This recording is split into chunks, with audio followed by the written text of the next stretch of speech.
Estamos de volta e pela segunda vez na noite deste sábado digo-lhe boa noite novamente, porque está a ver Conexão Angola, o programa de análise e comentário à política internacional. Sabe que é todo o sábado à noite neste canal que nós levamos até a si comentário especializado sobre os assuntos que dominaram a semana pelo mundo, portanto nas cadeias de notícia, rádio, agências e jornais. Trazemos aqui um resumo daquilo que de mais importante foi noticiado e fazemos análise e comentário. Volto a cumprimentar os meus convidados, começando pelo Wellington Calazans a partir de Estocolmo, na Suécia. O professor Matias Pires está a falar-nos de Luanda. Neanda Salvaterra fala-nos de Nova Iorque, nos Estados Unidos da América. E de Toronto, no Canadá, nos fala o Francisco Pegado. A todos o nosso renovado voto de boa noite. Vamos então olhar agora para esta questão que tem que ver com Moçambique, o país PALOP do Índico. Começamos pelo Francisco Pegado. Moçambique, que passou a ser notícia durante o ano passado todo por conta da questão do julgamento das dívidas ocultas e também do combate ao terrorismo, depois que houve essa intervenção internacional. E nesta semana tivemos um discurso sobre o Estado da Nação do presidente Filipe Nyusi, onde, ao contrário do que se esperava, fez um discurso mais centrado e voltado para a questão da recuperação económica e também ainda no combate à Covid-19. Sim, David, tive a chance de dar uma olhada no discurso. Ele não fugiu, o senhor presidente, não fugiu a muitos discursos, pelo menos aqui no Canadá, do país que eu vivo, e eu vi o discurso dos Estados Unidos e os outros líderes mundiais. O foco é a recuperação económica, porque a recuperação económica é o foco de qualquer governo nessa altura. E também apontou-se o dedo que o presidente focou muito na questão da Covid-19. A Covid é uma pandemia, e a pandemia é mundial, e essa pandemia fez com que muitos países, inclusive o país que eu moro, aqui o Canadá, a gente vai falar isso no negativo e positivo, nós temos uma desaceleração econômica nunca mais vista nos últimos 20 anos. É normal que o presidente foque na economia e foque na questão do Covid. Esperava-se mais que falasse o combate à corrupção, falasse mais da questão do terrorismo em Cabo Delgado, que está-se a espalhar em outras partes de Moçambique. Esperava-se mais dessa questão das dívidas ocultas, mas deu para perceber em que direção o presidente moçambicano quer chegar. Quanto à questão das dívidas ocultas, vou ser rápido nesse ponto, e simplesmente isso eu peço que deixem fazer o trabalho, que nós aqui nesta Conexão Angola defendemos que o continente africano precisa de instituições mais fortes e claras e neutras, sem sofrer pressão exterior, totalmente do poder.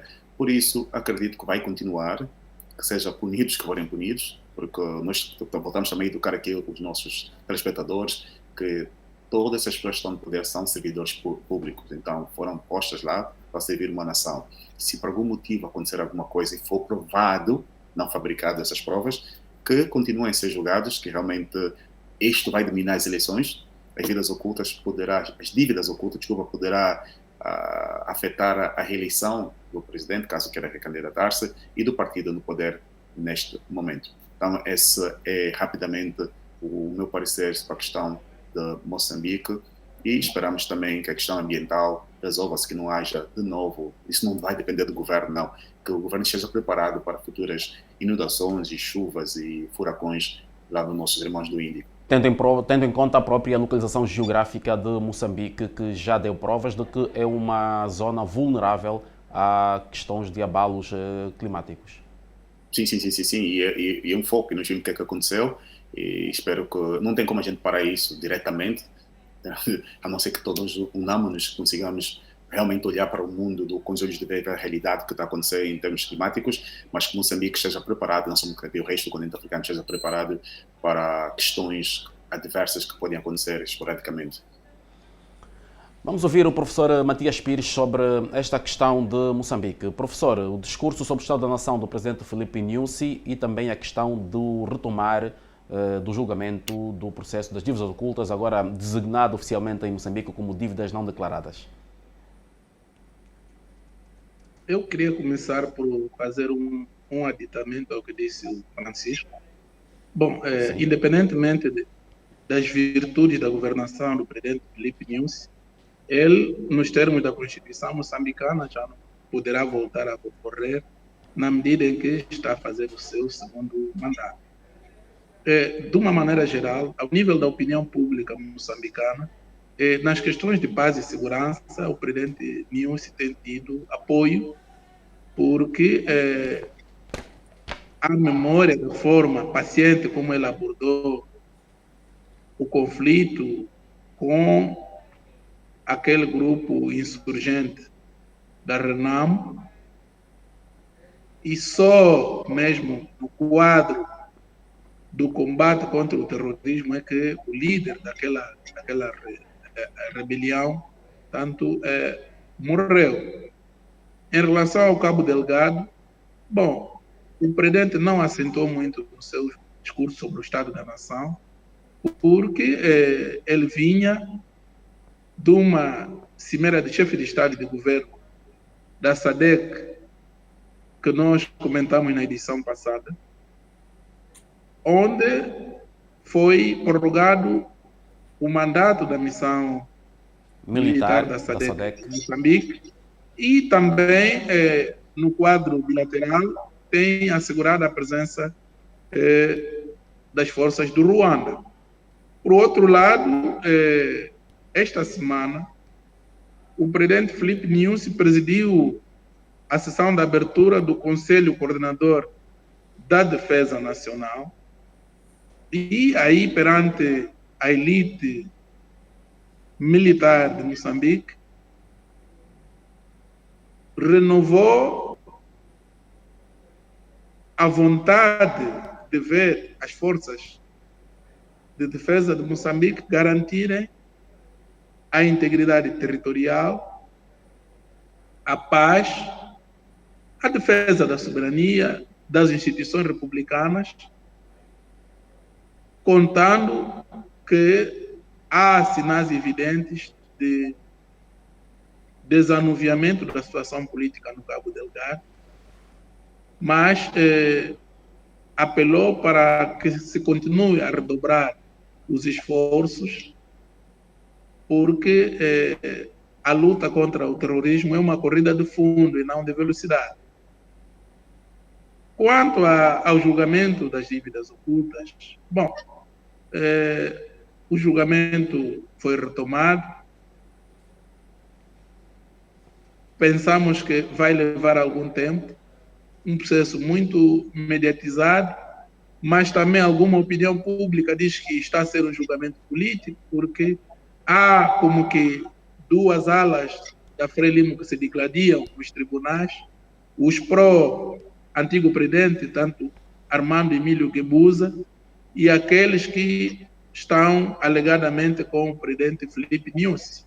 E o primeiro grupo, quando chega às sessões de julgamento, pressiona para que o ministro da Defesa de Armando Emílio Guebuza compareça no tribunal como declarante.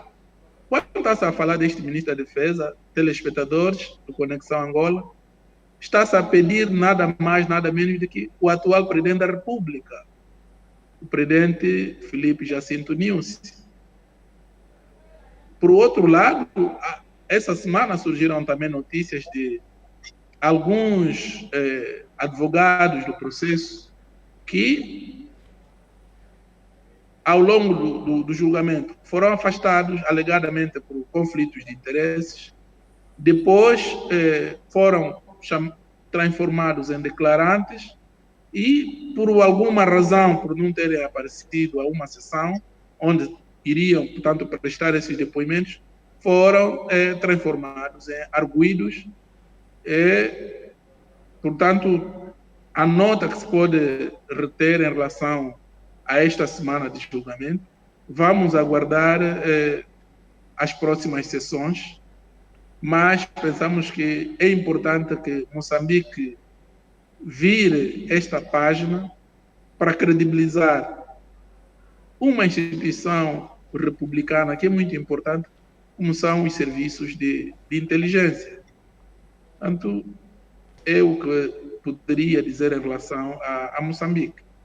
Ainda sobre Moçambique, professor, vamos agora ouvir a opinião do Wellington Calazans. Wellington, o que dizer desta situação em Moçambique, a análise que faz ao discurso do presidente sobre o Estado da Nação e também o retomar do processo das dívidas ocultas? Olha, David, sendo muito justo com você, a fala do presidente esteve muito centrada na gestão da pandemia no território moçambicano. Eu não considero isso relevante para o nosso público. Eu peço até desculpas pela forma como eu estou despachando esse tema. Mas sobre a retoma do julgamento das dívidas ocultas, eu creio que o juiz Efigênio Batista volta a ser mais noticiado do que os supostos crimes em julgamento. Vejo que este caso das dívidas ocultas de Moçambique virou assim um ponto de elevado desgaste para a classe política moçambicana como um todo. E essa ameaça à política é uma ameaça à soberania popular, porque os juízes e promotores, eles não são eleitos pelo povo. E não existe atestado de boa-fé quando falamos sobre seres humanos. Eu faço questão de lembrar que a Itália sofreu e sofre até hoje as consequências políticas e econômicas da Operação Mãos Limpas. E o Brasil está mergulhado nos problemas e crise política desde que foi implementada a Lava Jato.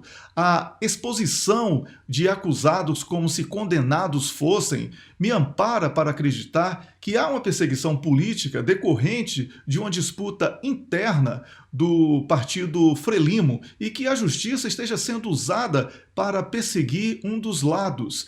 O julgamento das dívidas públicas foi transformado numa novela que precisa ter um fim. O combate à corrupção é algo que deve ser feito todos os dias. Este julgamento não é uma garantia de que este tipo de problema será banido de Moçambique. É preciso matar o carrapato e preservar a vaca, ou seja, as instituições precisam ser preservadas.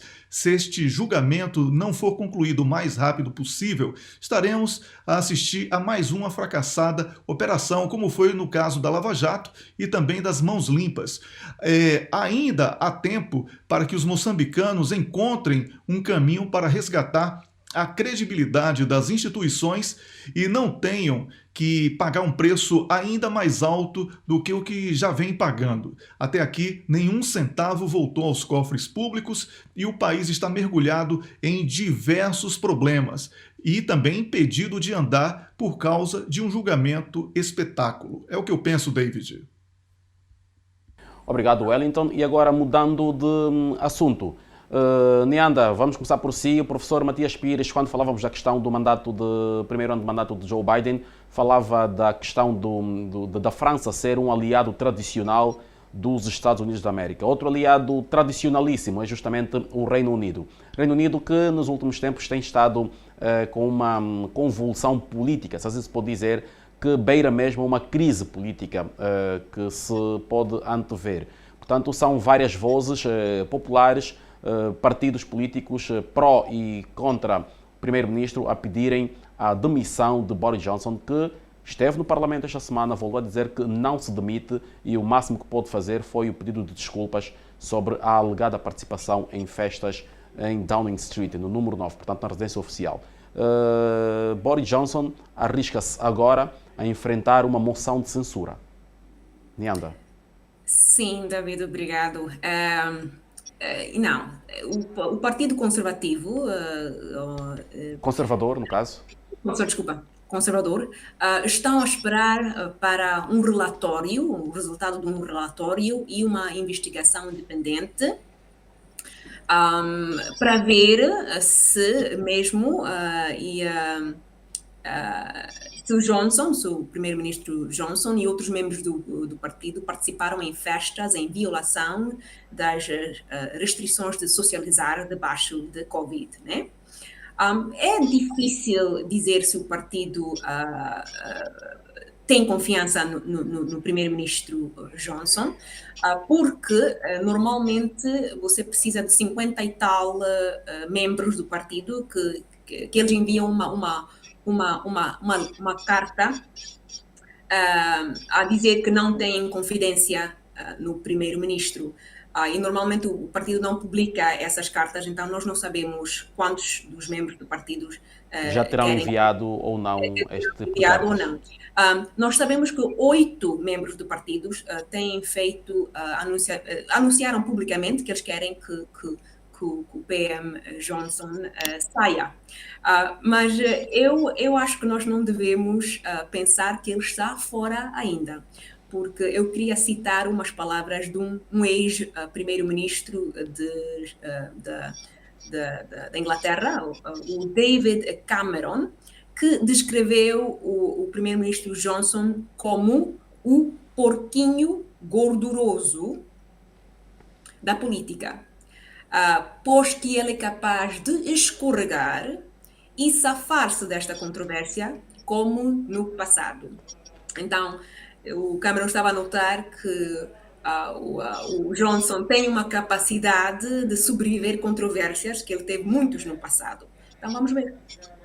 Francisco Pegado, na semana passada dizíamos que o assunto Boris Johnson não estava fechado e que certamente voltaríamos a falar em próximas edições do programa, e eis-nos aqui hoje a voltar a abordar a questão Boris Johnson, desta vez com o risco de enfrentar um voto de confiança, ou seja, uma moção de censura.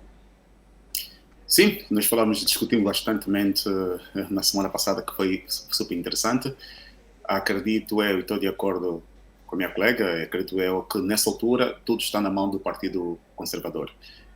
A chamada carta vai ser o Comitê 1922, que na verdade foi criado em 1923, envia uma carta e precisa de 15%, esse é o número, de 15% de desaprovo, 15% das pessoas do Partido Conservador disserem que estão de acordo com o Primeiro-Ministro.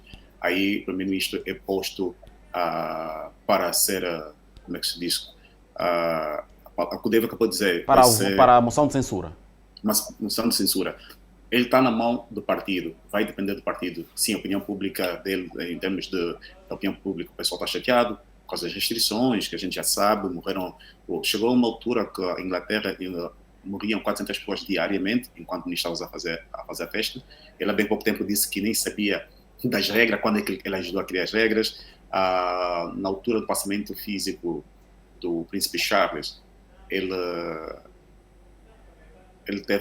tiveram uma festa. Portanto, no caso, o Duque de Edimburgo, o esposo da rainha.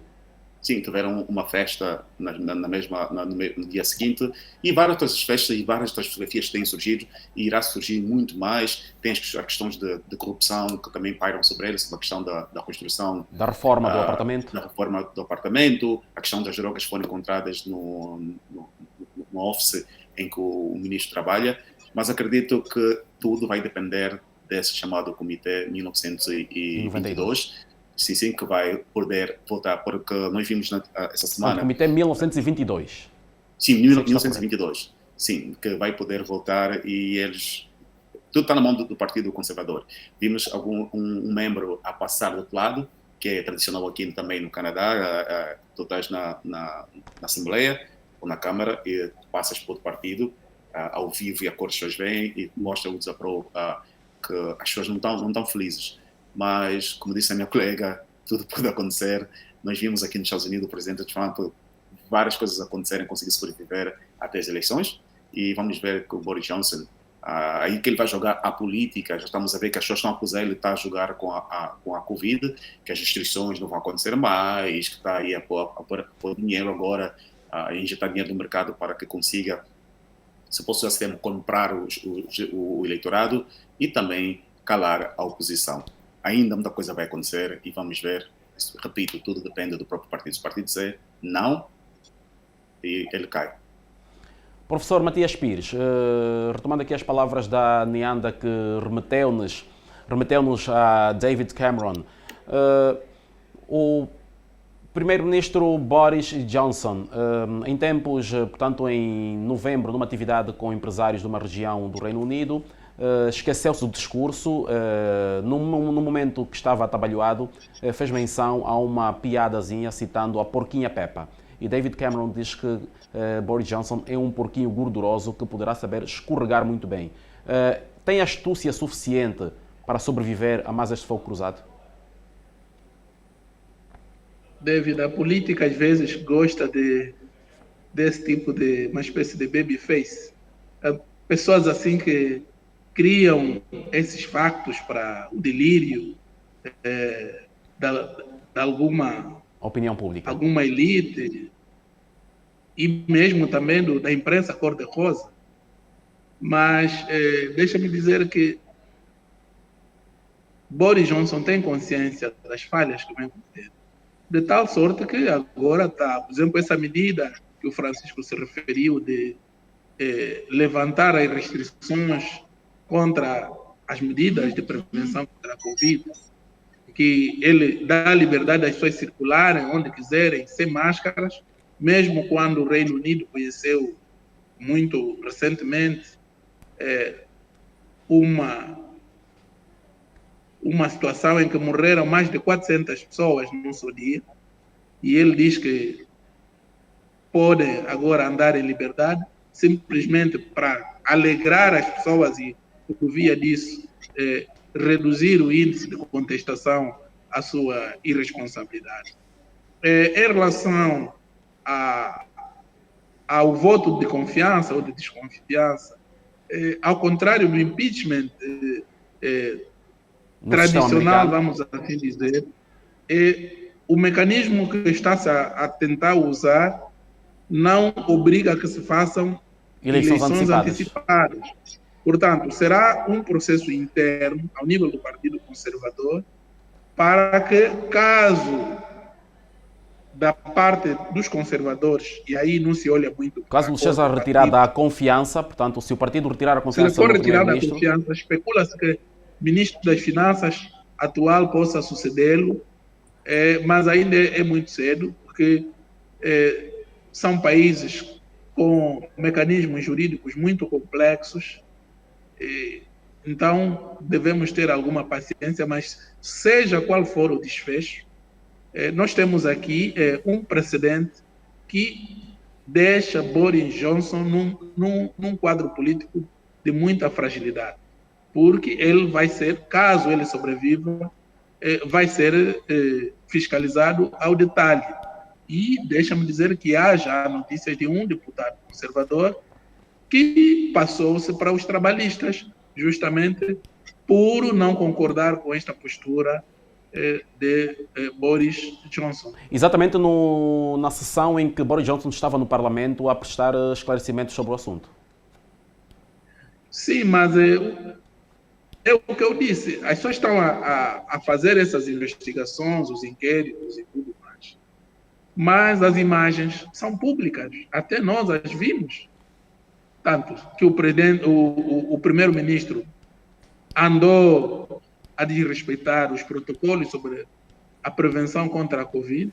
Isso é por demais evidente. Agora, não sei, pode ser que vão optar pela medida do nosso amigo Vasco, que não pode estar aqui hoje por razões da agenda, mas eu penso que a situação política de Boris Johnson não é boa. Vamos aguardar os próximos desenvolvimentos. Vamos então agora passar para um outro tema e eu passo para a Neanda Salvaterra. Neanda, temos uma questão que volta a colocar também os Estados Unidos no alinhamento dos noticiários internacionais.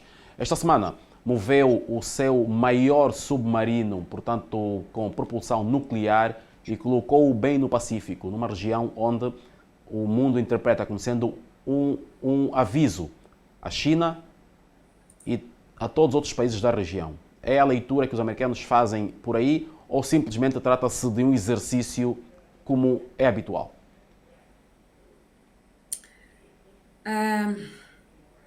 Obrigado, David. Sim, olha, nós sabemos que os Estados Unidos têm exercícios habituais, mas claramente, como nós observamos durante esses anos passados, tem um conflito com a China, uma guerra fria com a China,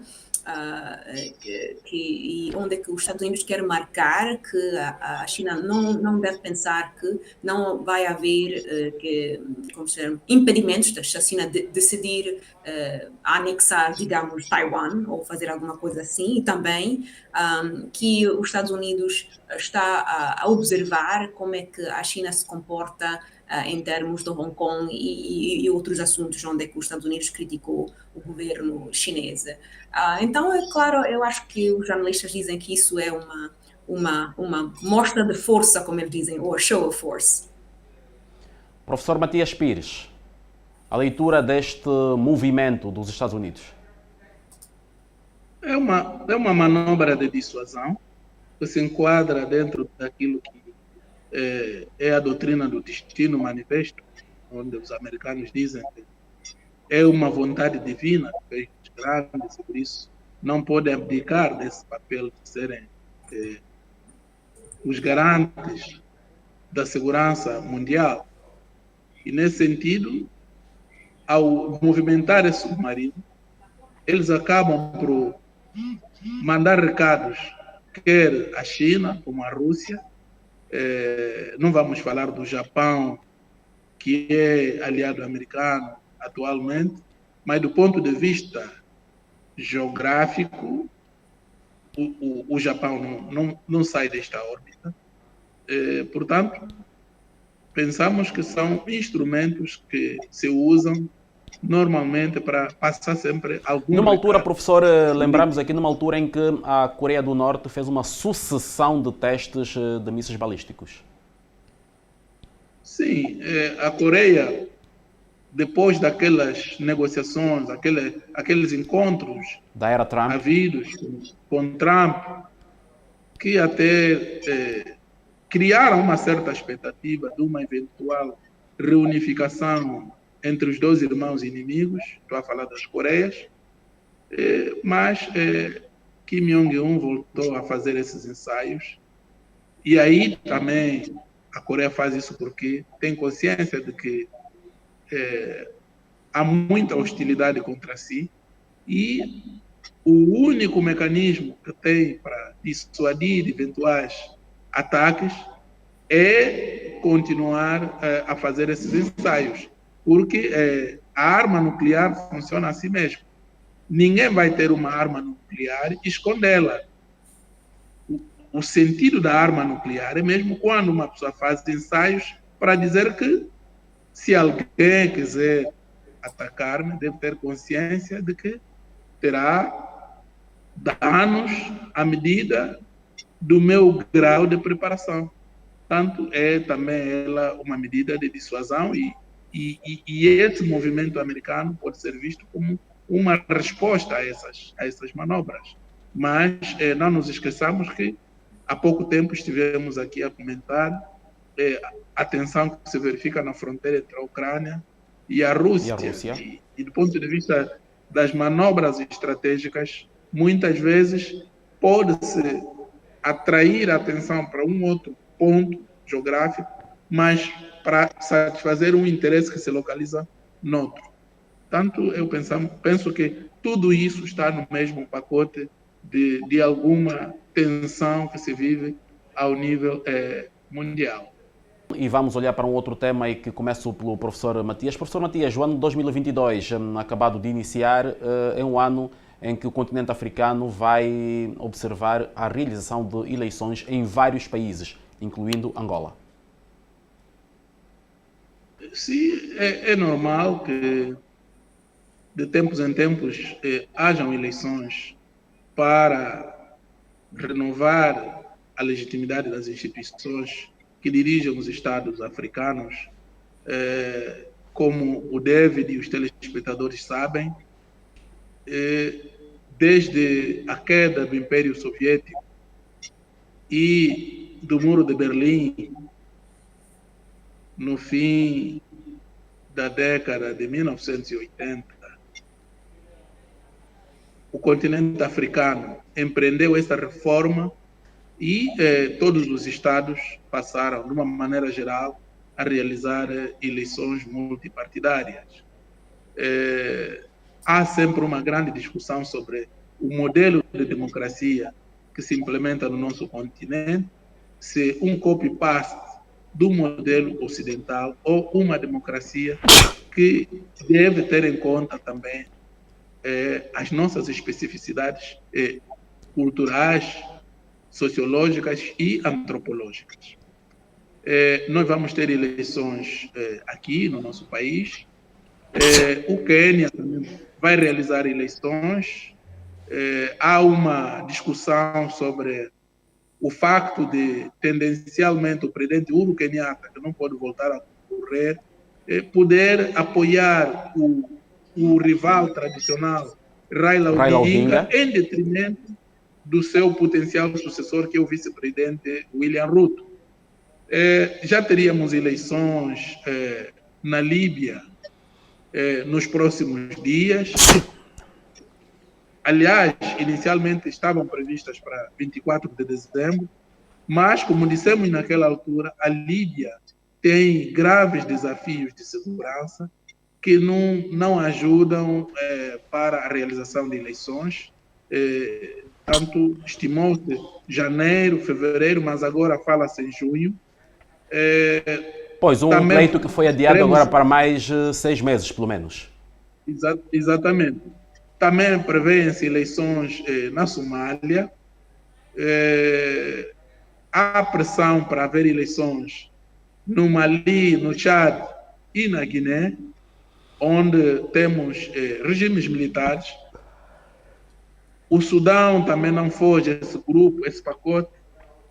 Portanto, para não me alongar muito e dar espaço aos colegas, vamos esperar que estas eleições, quer no nosso país como nos demais, decorram num clima de paz, de tranquilidade, e que o processo eleitoral não se traduza em conflitos que muitas vezes acontecem e prejudicam a estabilidade e o progresso dos povos africanos. Obrigado, professor Matias Pires. Sobre este mesmo assunto, vamos ouvir o Francisco Pegado.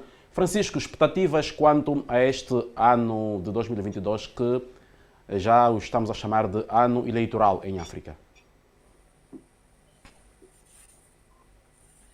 Francisco, não o ouvimos, faz favor. Não vou ser repetitivo, o professor Matias já disse tudo. Eleições é normal que haja eleições da mesma forma que acontece no continente africano, acontece no continente norte-americano, no sul-americano, na Ásia, por aí além. E só lembrar que as eleições, na minha opinião, as eleições não podem ser uma coisa para gerar conflitos. As eleições não podem gerar guerras. As eleições servem como um barômetro para medir a pulsação da população ou o que o eleitorado quer. Então, que realmente essas eleições, que pelo menos meus cálculos são quase 17 eleições que teremos no continente africano, que seja qualquer uma eleição que haja realmente um claro vitorioso, sem haver conflitos. Vai ter que ter um vencedor e um perdedor, e que as partes unam-se, que eu defendo sempre, que o continente verso da humanidade já sofreu bastante, o continente africano já sofreu bastante, que não possamos pegar nas armas e matar-nos mais uma vez, que isso não tem espaço em 2022, não tem espaço na nossa terra. Temos que estar a pensar na juventude, pensamos em nós. O continente africano é o continente mais jovem do mundo, com faixa etária de 19 a 20 anos, então vamos pensar nesse futuro jovens que vão crescer, que vão dirigir o país. Repito, é mais eleições, já não vejo isso como um big deal, desde que não haja conflitos internos devido às eleições. Neandra, quer acrescentar alguma coisa sobre este assunto? Brevemente, só que você precisa só uma pessoa com consciência para fazer uma diferença. Em Nigéria, em 2015, foi a primeira vez, nesta eleição, foi a primeira vez que um presidente nigeriano transferiu o poder para um outro, pacificamente e sem incitar violência. Então, o que nós estamos a ver é um desenvolvimento do continente político. Estamos a ver exemplos de países que fazem uma transição sem conflitos, e todos esperamos que isto vai ser o resultado este ano. Obrigado, Neandra. Vamos então ouvir a opinião sobre esse mesmo assunto do Wellington Calazans. Wellington. David, muitas eleições foram marcadas, mas lamentavelmente a maioria não será realizada. Apenas Quênia e Angola devem manter o calendário eleitoral previsto. Na Líbia, as eleições de dezembro foram remarcadas para janeiro e fevereiro, mas provavelmente serão em junho, e ainda com alguma incerteza. Somália, Mali, Chad e Guiné em crise, certamente não terão condições para a realização de eleições. É tudo muito lamentável. Obrigado, Wellington. Estamos agora na reta final do nosso programa e, como é habitual, vamos então agora partir para o nosso positivo e negativo da semana. Neanda, positivo ou negativo da semana? Positivo. Se o David se lembra, no outro programa, eu quis levantar o assunto das companhias de tecnologia que são baseadas em África, que têm atraído muito investimento externo. Isto é um exemplo de inovação africana que eu quero promover. Então, agora, a estatística de quanto dinheiro chegou para companhias africanas está a concluir, né, para o ano passado. Então, o Bloomberg teve um artigo onde que eles disseram que companhias africanas atraíram 5 bilhões de dólares de investimento neste ano. Muitas companhias em Quênia, Nigéria. Então, eu vou seguindo essas notícias porque eu tenho, como é que se diz, esperança que os problemas são africanos, mas também as soluções vão ser africanas. E este investimento é um voto de suporte, se diz, das capacidades dos africanos. Yeah. Obrigado, Neandra. Vamos então ouvir agora o positivo ou negativo do Francisco Pegado. Francisco, faz favor. Sim, David. Nós tivemos aqui em Toronto a maior nevasca dos últimos 17 anos, com áreas que chegaram até 60 centímetros de neve. Não, como eu repito, não via-se isso há 17 anos.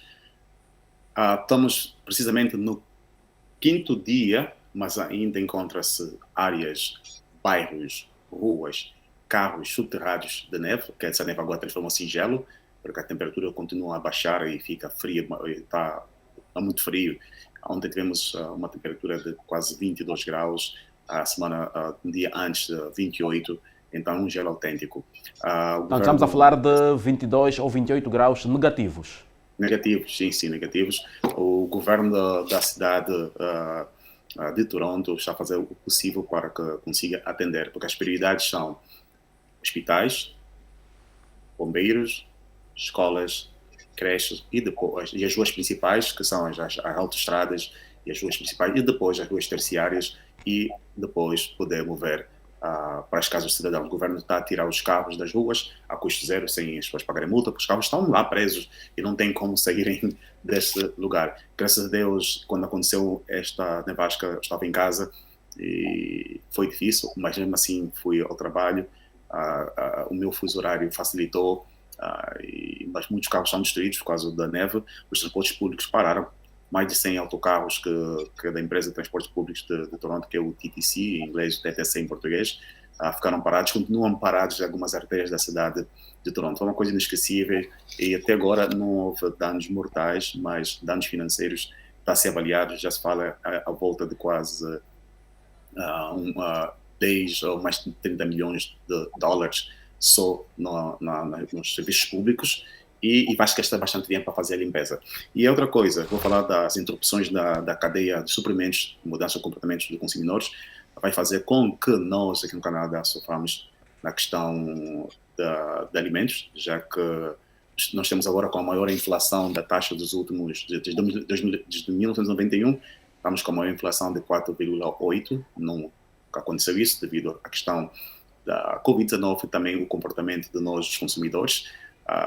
Os preços da gasolina subiram, os preços dos produtos básicos, a construção, a aquisição de casas, até de carros, está tudo a subir.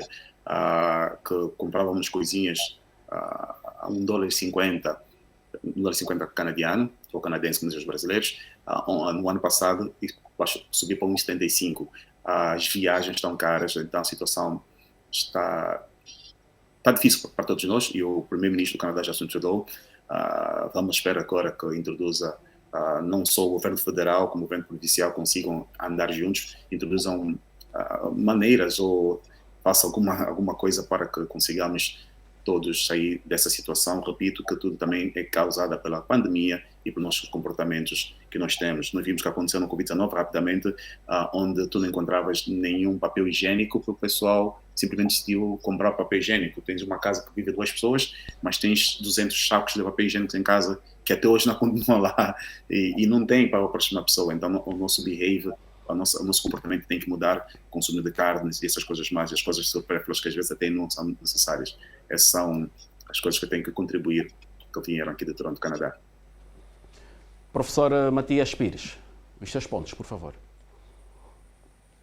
David e colegas, eu não tenho grandes destaques negativos, mas vou encontrar que tem a ver com a eliminação precoce das equipas até agora poderosíssimas do futebol africano. Aliás, uma delas é campeã da edição anterior. Estou a falar da Argélia e do Ghana. Estas 2 equipas perderam de forma histórica. O Ghana perdeu com as Ilhas Comores, que participa pela primeira vez no CAN. A Argélia, apesar de ter sofrido derrota na última jornada com a Côte d'Ivoire, eu considero este um resultado normal. A sua grande eliminação foi a derrota que sofreu contra a Guiné Equatorial. Outros triunfos também. A má qualidade dessas 2 equipas, a má prestação competitiva e também algum ostracismo da mídia ocidental em relação ao CAN. Nós temos muitos atletas africanos que valorizam as ligas profissionais na Europa, mas, infelizmente, o CAN não tem merecido nenhum rodapé por parte da mídia ocidental. Portanto, esta é a nota, o negativo da semana. Quanto ao positivo, eu realço aqui a perspectiva do início, tanto a notícia do início do fabrico de vacinas contra a Covid-19 por parte da África do Sul, desde que sejam certificadas pela OMS, eu penso que é uma boa notícia. Também aqui realçar a 20ª Conferência de Chefes de Estado e de Governo da Comunidade Econômica dos Estados da África Central, realizada em Brazzaville, onde os estadistas da região, incluindo o nosso presidente, o presidente João Lourenço, passaram em revista a situação da África Central nos domínios econômico, militar, paz e segurança, e também ao nível da governação da própria organização em si. A presidência rotativa passou para o presidente do Congo Democrático, o presidente Félix Tshisekedi.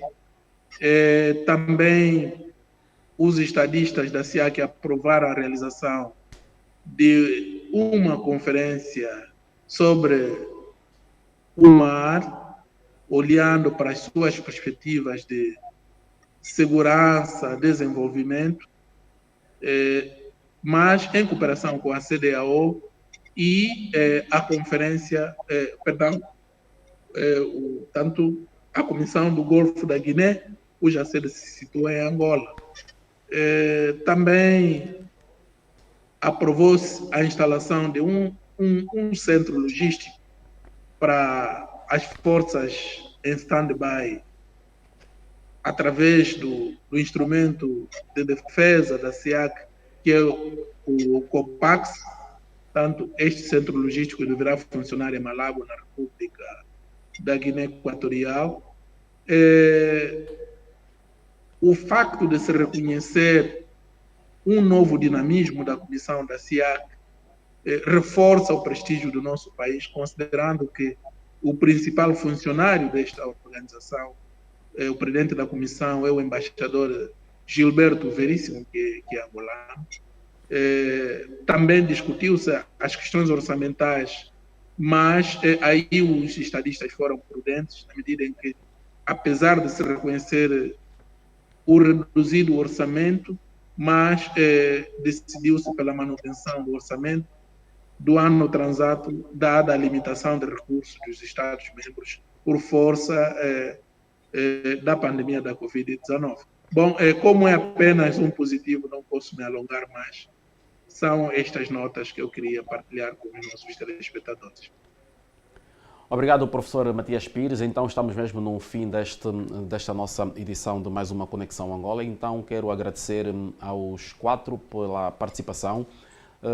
Wellington Calazans falou-nos a partir de Estocolmo, na Suécia. O nosso muito obrigado, boa noite.